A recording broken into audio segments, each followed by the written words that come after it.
Islam tells us about rights, but at the same time tells us about limits. Always in Islam, if there's rights, there's limits to offset, so that you know where the limits are. Don't play with making something haram when it's not haram. If you examine what Islam really is teaching, and then examine what the condition really is.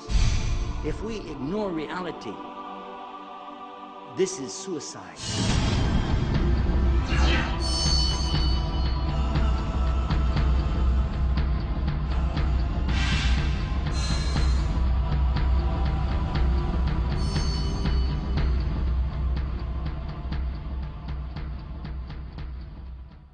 The person I'm trying to introduce you to you now has had, I don't know the latest figure, because day before yesterday I knew that he had 1,800 websites, 1,800 his own personal websites.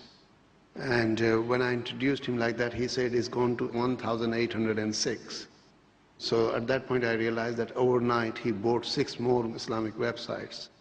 And he collects them like the way we collect our toys and things like that. So now, inshallah, he will be coming on stage. He will introduce you to some of his websites also. Please visit those websites. He has a stall downstairs where his wife is present and his daughter is present. You can collect his CDs and perhaps put some donation, inshallah, in the box downstairs also. Please welcome Sheikh Yusuf Estes, all the way from America. Wassalamu alaikum. Bismillah, alhamdulillah, wassalatu wassalamu ala Rasulullah wa ala alihi wa sahbihi ajma'in, ashhadu an la ilaha illallah wa ashhadu anna Muhammadan abduhu rasul ma ba'd. This is a very special day. It's a day for the Muslims when we go for Jummah, the Salah. It's also a day that, according to Islam, is more than just a little bit special. This is the day, Friday, that Allah subhanahu wa ta'ala created the very first human being. Adam alayhi salam was created on Friday. Also, the day Friday for us is a day when we like to remember our Prophet Muhammad sallallahu alayhi wasallam more than any other day of the week. Because as we remember him and make dua for him, then this is something that is good for us and will really benefit us on the Day of Judgment, inshallah. So it's important, I think, to mention that every Friday I try to remember to remind myself and all of the Muslims to say sallallahu alayhi wa sallam, peace and blessings be upon Prophet Muhammad. Let me hear you say that. Sallallahu alayhi wa sallam. Fair, you need to work on that. Another thing that's important for us when we start talking about days of the week is to consider that we as Muslims today are living, a lot of us, we're living in non-Muslim countries. And that doesn't necessarily mean something bad, but it does mean something different. Whereas it is our day of worship, where they have Sunday, and here we have Friday. So it's really like our end of the week, or maybe tomorrow the beginning of a new week for us, maybe, you know. So it feels kind of funny for us that this is our day, yet we still have to go to work. We have to do our thing, you know. A lot of times Muslims aren't able to get away from work to attend their religious duties, and that's kind of sad. So one of the things that we as educators, hopefully Allah accept that from us, educators helping other educators and the presenters of Islam, one of the things that we should deal with, I believe, is some of the differences, similarities, and then the aspects that arise out of this for us as Muslims being in the West. It occurred to me that this was a great chance to deal with some of those issues. Man, I just mentioned one. Talking about Friday for us is what Sunday might be for Christians, or Saturday might be for the Jews. Actually, there are some Christians, I don't know if you know this, there are some Christians called Seventh-day Adventists, and they celebrate their worship on Saturday.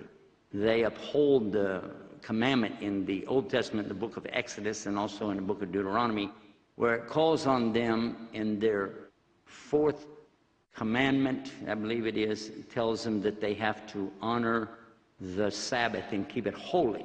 Now, that being the case, that Sabbath, I don't know if you know what Sabbath means. Sabbath is from Hebrew, and it's very similar to the word Sabbat, which is in Arabic. How many of you know what is Sabbat? You know? It's the seventh number.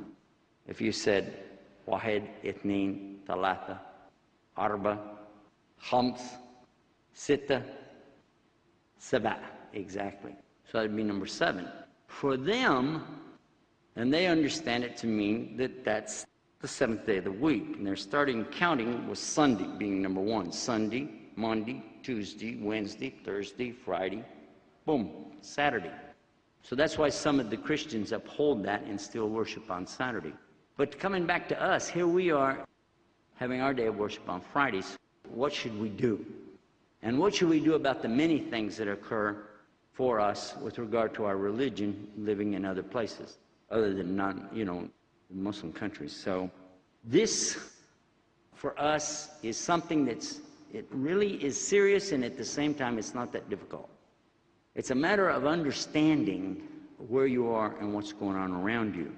For instance, I get a lot of emails on these questions, and we deal with it a lot. Somebody will write to me and say that I'm going to have to quit my job because my job is haram. And you're going, really? What's he doing? I thought maybe like he's selling pork, he's selling alcohol, some horrible job.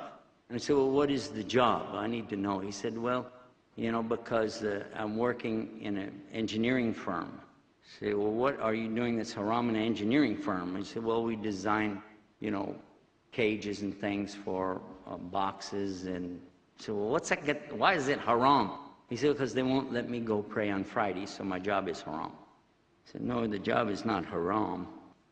The fact that they won't let you go pray on Friday is the only problem you've got. Let us deal with that. Don't just quit your job. Let's see what we can do. So a brother came to me with this kind of problem one time. All we did really was to write an official letter on our stationery and send it to his boss. As soon as his boss got the letter, I got a phone call from the boss saying, we didn't know, we're very sorry, we want to accommodate religions. We thought he was just goofing around the way he said that he had to go do something called Guma or something. We had no idea what he was talking about. We didn't understand. Thought he was playing, but please accept our apology and whatever. If he needs the whole day off or part of the day, whatever you say, we don't want any problem. I went over there to his job site and I met with the man myself and talked to him, and they were very accommodating. In another case, we had a brother who was working.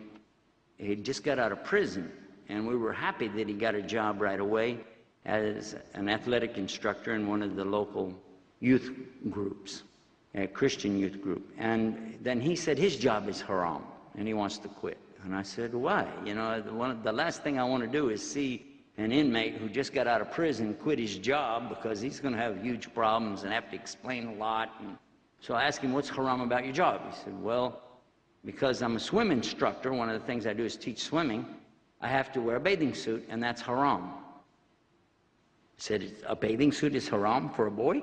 How? He said, well, somebody told me it was haram. I said, well, let's see. The bathing suit that he had does not reach his knees.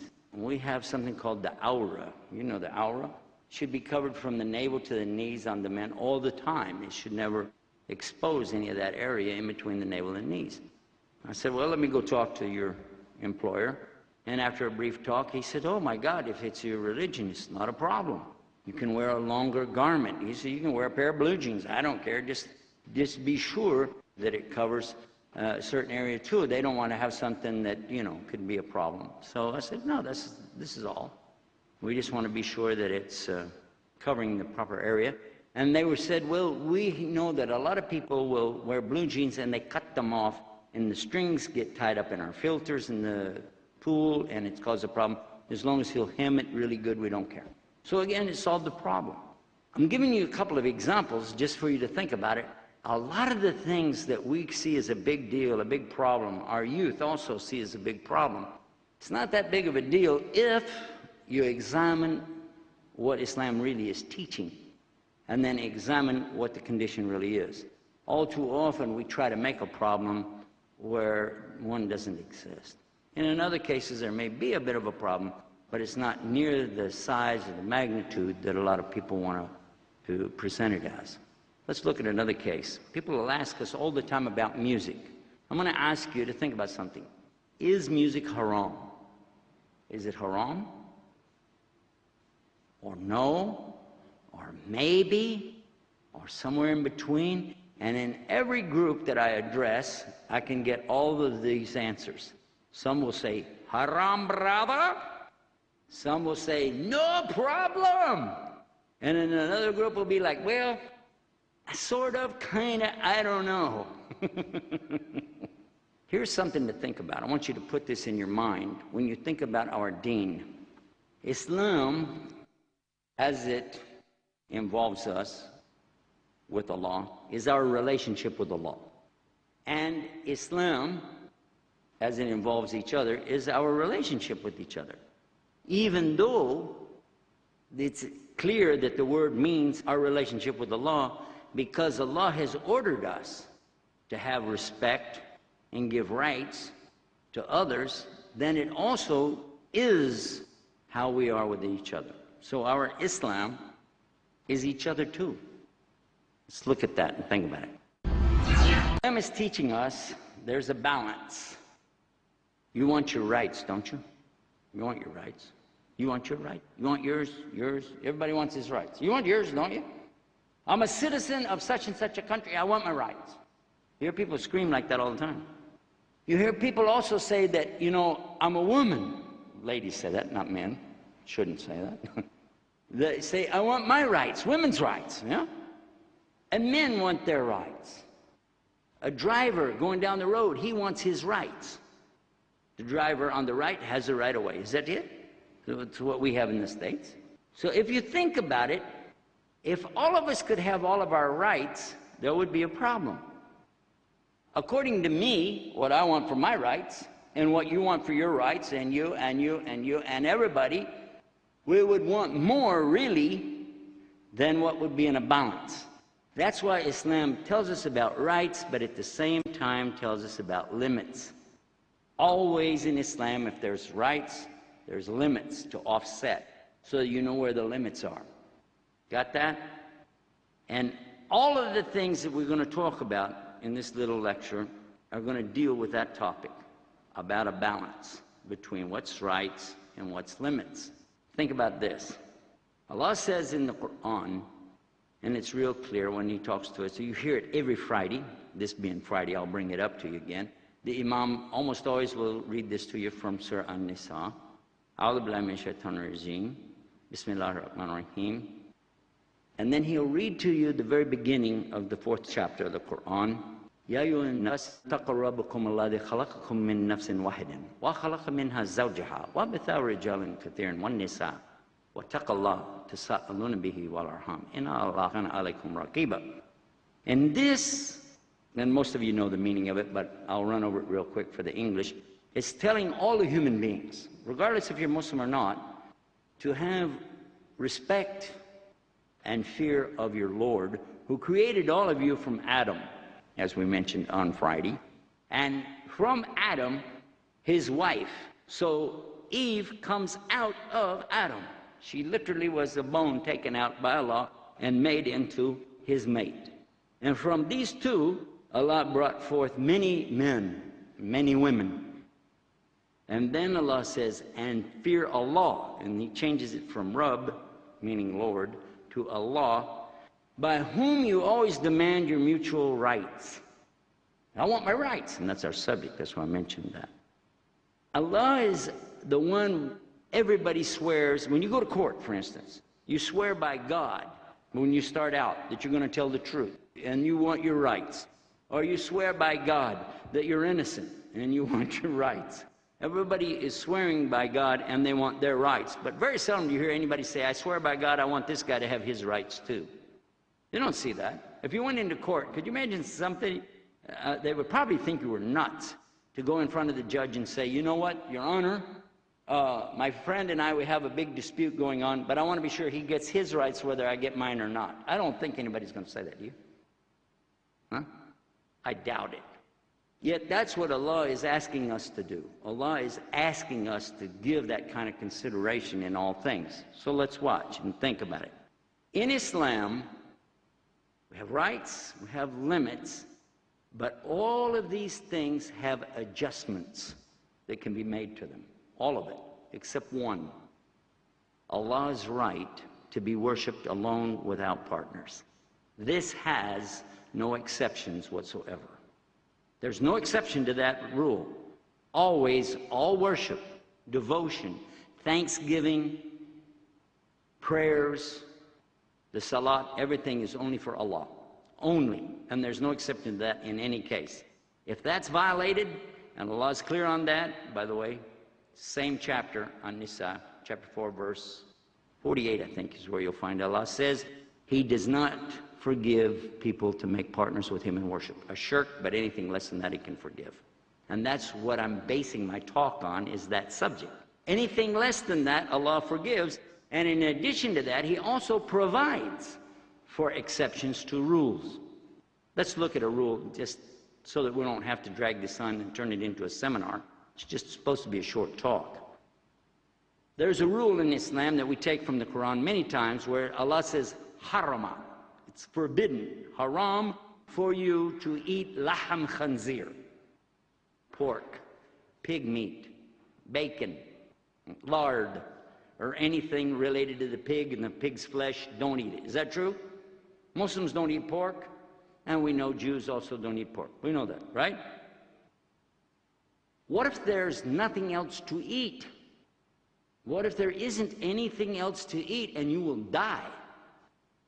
According to the Old Testament, I didn't find anything that allows that for the Jews. In fact, if they did it, they're considered unclean and they've made a big sin. They have to make expiation. They have to, kick them out of the city for so many days or whatever, I don't know. But for us, if there wasn't anything else to eat and we ate it, would we be punished by Allah?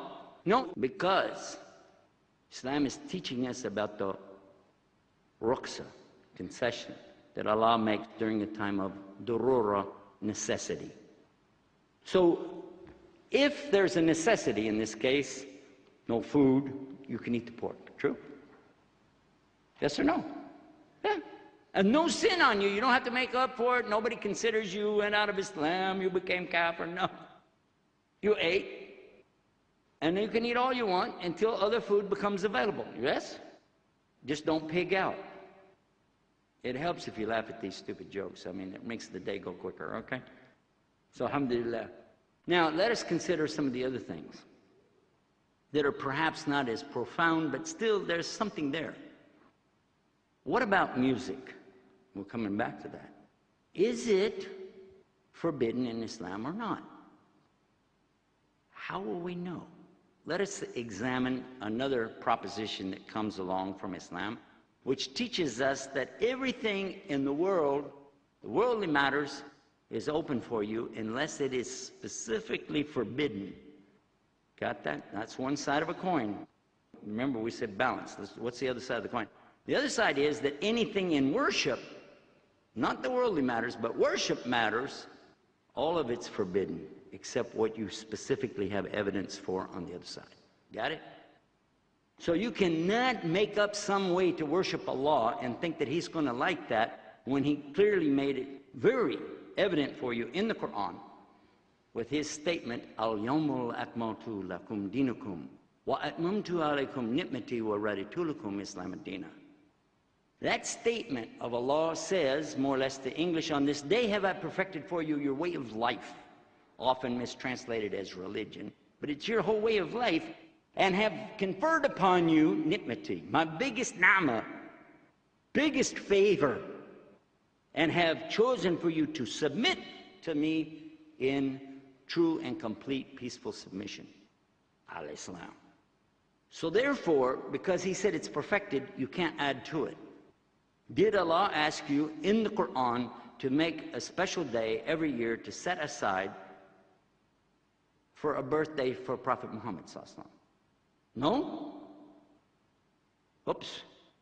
Well, Allah also told us in the Quran, though, hold on, that we must follow the Prophet Muhammad sallallahu alaihi wasallam, and anything he says, we have to take that too. وَأَتِيَ اللَّهُ وَأَتِيَ الرَّسُولِ, which means to obey Allah and obey His Messenger. Many times in the Quran. كُنْتُمْ خَيْرَ أُمَّةٍ أُخْرِجَتْ لِلنَّاسِ تَأْمُرُونَ بِالْمَعْرُوفِ وَتَنْهَوْنَ عَنِ الْمُنكَرِ وَتُؤْمِنُونَ بِاللَّهِ. You know this one? This ayah is showing us very clearly that we call to everything right and righteous about Islam, forbid anything that's not Islam, or takes people out of Islam, and believe in Allah. But then, watch this, because it's in the same surah. It says, Qul, say, and it's telling Muhammad sallallahu alaihi wasallam, Qul in kuntum tuhibun Allah fatabi'uni yubbikum Allah. Wa yaghfir lakum dhunubakum wallahu ghafurur rahim. How many of you memorized that one? You know that one? Anybody? What it says here, say, O Muhammad, if you truly love Allah, follow me. Then and only then will Allah love you. And He will forgive your sins. He's the forgiver, the merciful. Putting that into place and in context, all of this together adds up to what? We have to follow Muhammad sallallahu alaihi wasallam. And he's telling us, do not do to me what the Christians did to my brother Jesus. You follow that? Do not eulogize. Do not set me up as somebody to worship like the Christians did to Jesus. And he calls him a brother because he's talking about in prophethood, not a physical brother, of course. So now, what did he mean by that? Did he mean that we shouldn't make a cross with Muhammad on it, sallallahu alaihi wasallam? Well, of course, we wouldn't do that anyway, but it's more, isn't it? I've heard so many Muslims say statements that when I went to check it out with the real scholars of Islam, it was so bogus that it was embarrassing to imagine that people would stand there with long beards and wearing, you know, their shawar kameez and stand up in front of a congregation, a jama'ah, and start preaching something, and then you go and check it out, and what they said was wrong. It isn't Islam. So, one of the things they will tell you is that the Prophet ﷺ is sinless. He doesn't have any sins at all. Have you heard this? Okay. And that everything he does, from the time he's born to the time he dies, sallallahu alaihi wasallam, is absolute wahi, and there's absolutely no mistakes on his side. I've heard that. I've heard people say that. Now that means, according to the Quran, he's not a human being anymore. He becomes an angel. He's an angel. He's not a human. But the Quran clearly said that he is a human, and that Allah sent a human from amongst yourselves to give you this message. So now which way am I going to go? Am I going to believe the Quran? I'm going to believe this sheikh over here is telling me that the Prophet ﷺ is like an angel. Bismillah, alhamdulillah, wa salatu wa salam ala Rasulullah, wa ala alihi wa sabbihi ajma'in, ashhadu an la ilaha illallah, wa ashhadu an Muhammadan abduhu rasulullah ba'd. I've heard so many Muslims say statements that when I went to check it out with the real scholars of Islam, it was so bogus that it was embarrassing to imagine that people would stand there with long beards and wearing, you know, their shawar kameez and stand up in front of a congregation, a jama'ah, and start preaching something, and then you go and check it out, and what they said was wrong. It isn't Islam. So, one of the things they will tell you is that the Prophet ﷺ is sinless. He doesn't have any sins at all. Have you heard this? Okay. And that everything he does, from the time he's born to the time he dies, sallallahu alaihi wasallam, is absolute wahi, and there's absolutely no mistakes on his side. I've heard that. I've heard people say that. Now that means, according to the Quran, he's not a human being anymore. He becomes an angel. He's an angel. He's not a human.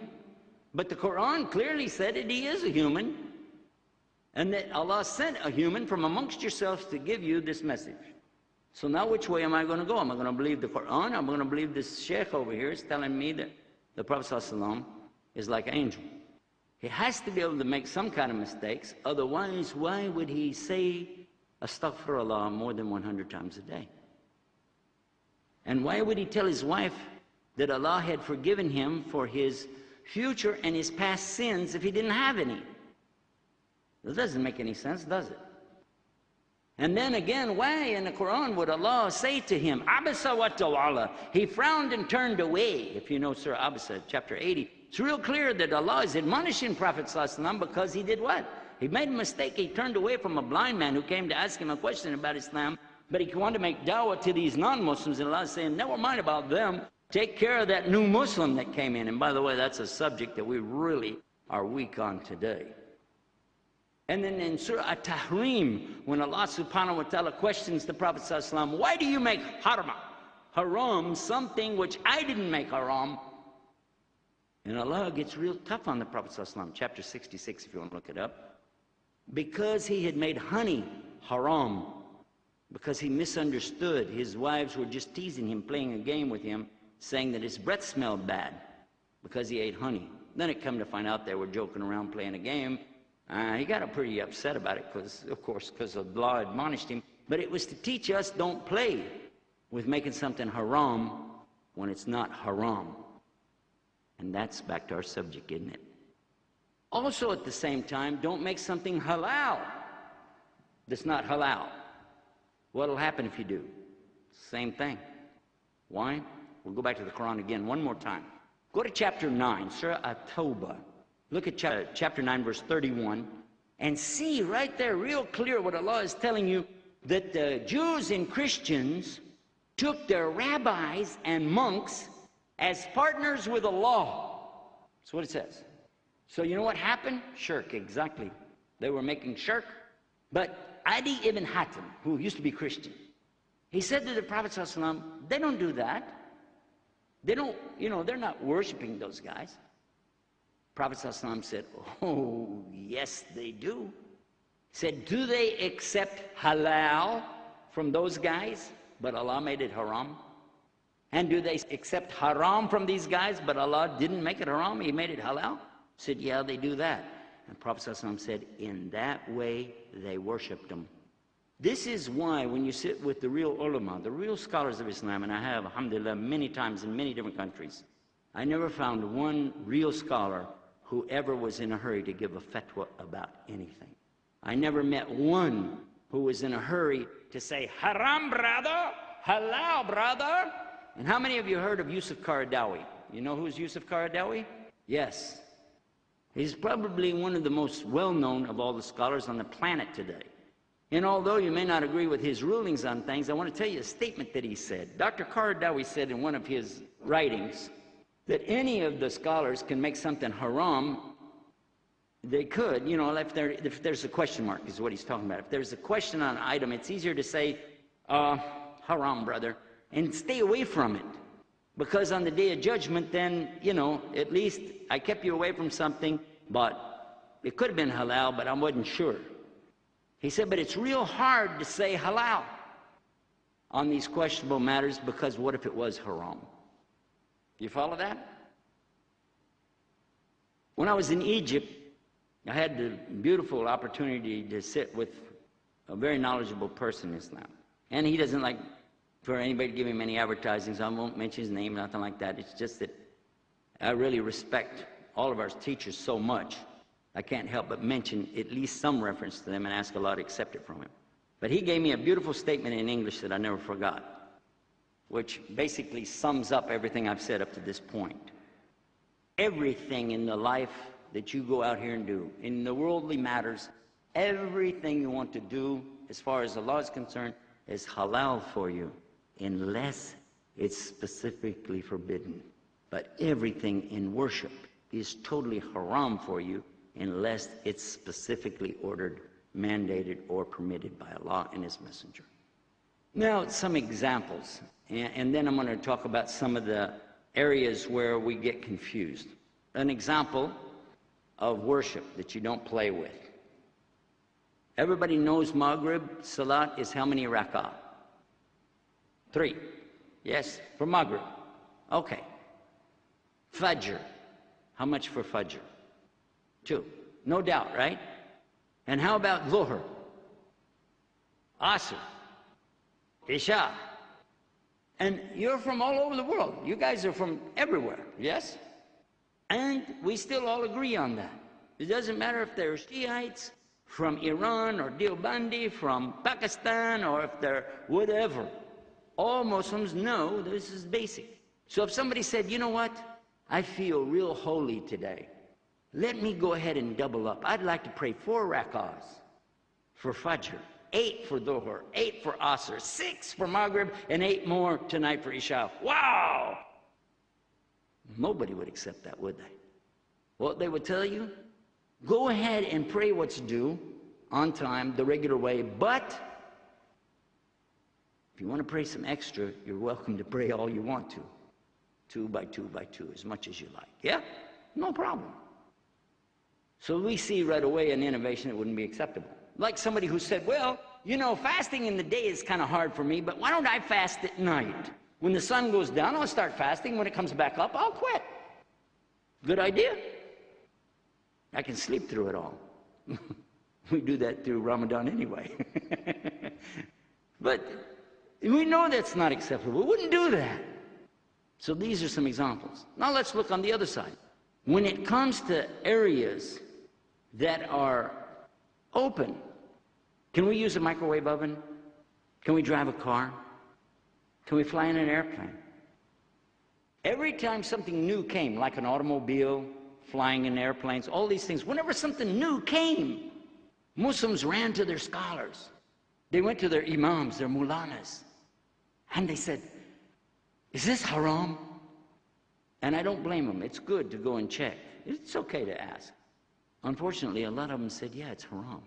Telephone. Oh, brother, astaghfirullah. You don't know what's in that phone. Could be, oh, weird this, that. What is that? That's very backward. And this actually kept us out of the 20th century. Much of the 20th century came and went with Muslims still living a long time ago. Unfortunately, that's true. For whatever reason, I'm not blaming specifically our educators here, but that is a fact. So we see right away an innovation that wouldn't be acceptable. Like somebody who said, well, you know, fasting in the day is kind of hard for me, but why don't I fast at night? When the sun goes down, I'll start fasting. When it comes back up, I'll quit. Good idea? I can sleep through it all. We do that through Ramadan anyway. But we know that's not acceptable. We wouldn't do that. So these are some examples. Now let's look on the other side. When it comes to areas that are open, can we use a microwave oven? Can we drive a car? Can we fly in an airplane? Every time something new came, like an automobile, flying in airplanes, all these things, whenever something new came, Muslims ran to their scholars. They went to their imams, their mulanas, and they said, is this haram? And I don't blame them. It's good to go and check. It's okay to ask. Unfortunately, a lot of them said, yeah, it's haram. Telephone. Oh, brother, astaghfirullah. You don't know what's in that phone. Could be, oh, weird this, that. What is that? That's very backward. And this actually kept us out of the 20th century.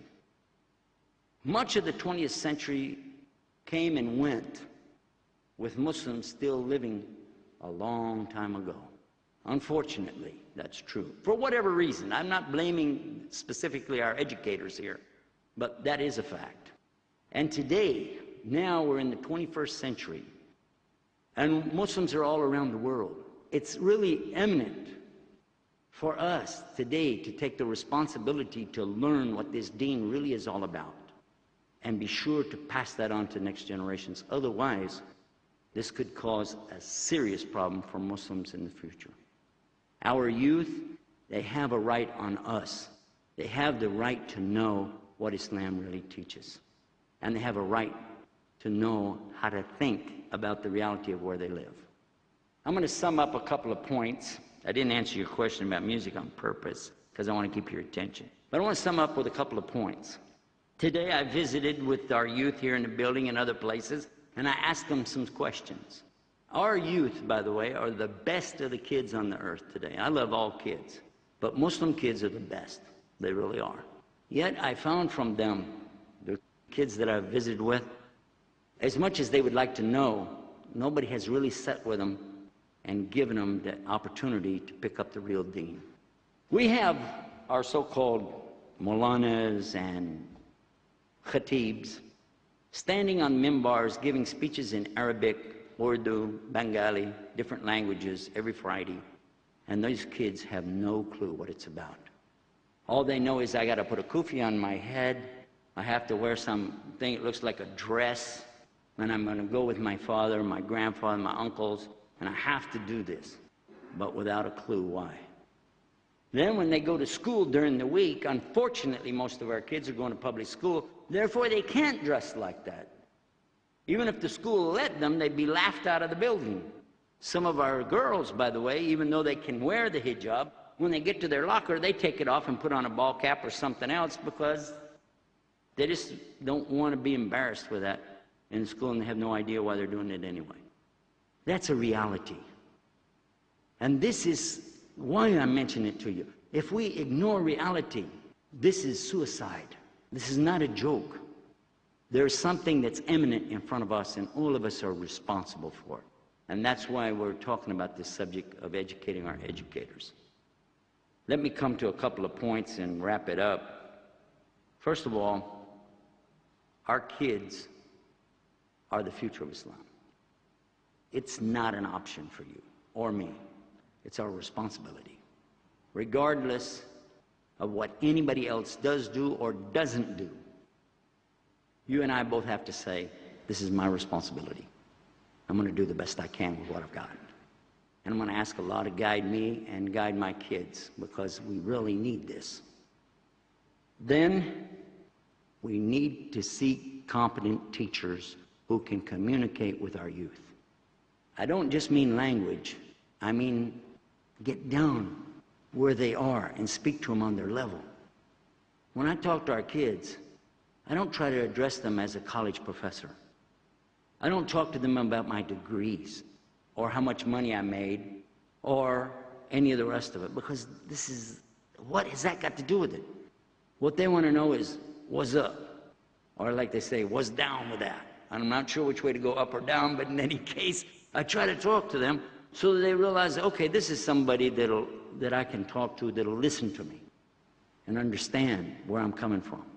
The example that I used with a couple of our youth today was kind of funny, because I was asking about the Quran, and some kids that I know have memorized the entire Quran, and we say, mashallah, he memorized the whole Quran. It's great. How old were you when you memorized it, Sheikh? 9 years old. You memorized it in Arabic, but you grew up speaking Urdu, yes or no? You can't even remember back that far. Did they teach you the meaning of what you were saying, or just teach you how to recite? Just how to recite. And this is not the exception, it's the absolute rule on the planet. Even for Arabs in Arabic homes where they speak Arabic, they teach their children the Quran cover to cover, but they still don't tell them what it means. And I'm going to challenge every Muslim here today to think about something. That if you said you know the Quran, you personally, you say, yeah, well, I know the Quran, or I know some of it, or I know a little of it, I'll challenge you on one letter only, the first letter in the Quran. First letter is what? When you say Bismillahir Rahmanir Rahim, what's the first letter? Ba. What does it mean? Do you know? Because if you don't know what that one letter means, how could you possibly talk about interpreting the rest of the Quran? Many people, with all the translations that I've read, always say, in the name of Allah, most gracious, most merciful. Is that true? Now, I have a microphone and you don't, so I'm going to have to talk for you. I understand where you're going. Jazakallah khair. Now, ba, when you use it, depending on how you use it in a sentence, when you translate it to English, you have to consider, did you say like, bil lagatu Arabiya? In this case, you mean in the Arabic language. It means in. But if you say, for instance, ana hibbak fillah, I love you for the sake of Allah. We don't say, I love you in Allah in English, because it means like, are you inside of Allah? A'udhu billah, what's this? That's crazy, yes? So see what happens when you try to do a literal translation. It literally, it says with the name of Allah, but you have to understand that in proper English you have to come up with in the name of Allah, because when you're representing the king or queen, for instance, you say in the name of the king or the name of the queen. You never say with, you say in. You then say, well, that's small. Well, if it's so small, how come nobody knew it? Except one person. MashaAllah. Now, if we realize that learning the Quran and the interpretation of Quran is important, then we're going to be ahead of the game. And by the way, they asked Abdullah ibn Umar, they asked him about memorizing the Quran, and he had said something about just memorizing Surah Baqarah. They said, what? You only have Surah Baqarah? And he said, yes, we used to only memorize the Quran as we understood it and put it into practice. Meaning that you don't just recite it for no reason. So this is a point. Another point, and this is where you're going to throw me out and tell me never come back, which is fine with me anyway. But one of the things, if we're going to get into the 21st century, we need to go to every single masjid on this planet. And you know that halal thing that we got, that crescent moon on top of the buildings? We need to cut that thing off. Why? Because it has no connection with Rasul sallallahu alaihi wasallam. Not one connection at all. That represents a symbol of the Ottoman Empire that went down the drain in 1922. It's nothing but a sad reminder of something we don't have anymore. And it makes people think we worship the moon. And even our own kids sometimes ask, well, why do we have that up there? Does it have some connection with the, I don't know. And so we don't need that. And I know I made a lot of people mad, right? Telling me my sheikh is saying the wrong stuff from the minbar, telling me we don't know the Quran. Boy, I'm just trying to make sure that there's no way I can get back. I'm destroying my bridge. Talking about bridge building, this is called blowing up your bridges. Alhamdulillah. Music. Islam didn't forbid music. It didn't. What it did, it put the limit on it. And understand that's the difference. If you say music is haram, you have to have a proof, and there's none. But there's plenty of evidence about the limits of music, and that's where you have to go to the scholars and understand why we mustn't participate in these things where they're using musical instruments, singing songs that have wrong implications, and also things that'll buzz in your head instead of the Quran. So there are serious limits on that, but it's not haram, as long as you stay within the limits. Then, what about smoking? I take another one because I know a lot of people used to ask us about that. They quit asking me because they knew what I was going to say. Question, and a good scholar, by the way, you know what he'll do? But when you ask a question, he'll ask you a question back. He'll ask you a question back. Because he needs to know before he gives you just a ruling. Do you smoke? If the answer is yes, do you want to continue or would you like to get away from it? If I tell you it's haram, is that going to help you stop? Huh? Because if it'll help you stop, I'll tell you it's haram right now. But let us find out why you're into this thing and then figure out what you can do about it. But the ruling is anything that can kill you is haram. Can smoking kill people? I asked you. I didn't tell you. I asked you. What'll happen? Well, you make your own decision. You feel better about it. I decided smoking's haram. I'm going to quit. Instead of, this guy said haram, but I'm going to go ask this guy and see if I can get a better deal. Let's go shopping, fatwa shopping. Have you heard about fatwa shopping? Shop the internet till you get what you want. So inshallah, some of the points that I made today, although open-ended, maybe possibly in the future we can come to some more conclusions on that, but try to keep this in mind. That when it comes to worship, and listen to this phrase, the Imams use it every Friday, and you should be listening to the phrase in the translation of the meaning. When he says, وَاشُرُوا الْأُمُورِ مُتَّتَاتِهَا وَكُلِّ مُتَّتَاتٍ بِدْعَةٍ وَكُلِّ بِدْعَةٍ دَلَالَةٍ وَكُلِّ ضَلَالَةٍ فِي النَّارِ. And you've heard it and heard it and heard it, but how many times did anybody tell you what it means? The worst of all deeds are innovations into the deen of Islam. And it means regarding those subjects. And those innovations are misguidings, and all misguidings lead to the fire of hell. And may Allah save us from that. Ameen. We ask Allah subhanahu wa ta'ala to give us nur, the light of knowledge, and let that knowledge spread throughout the Muslim community and raise up from you here, right now, some of you, as educators for our Muslims. And may Allah subhanahu wa ta'ala make all of us of those who put deen first and dunya later, so that we can go to his paradise. Ameen. Inshallah. Assalamu alaikum wa rahmatullahi wa barakatuh.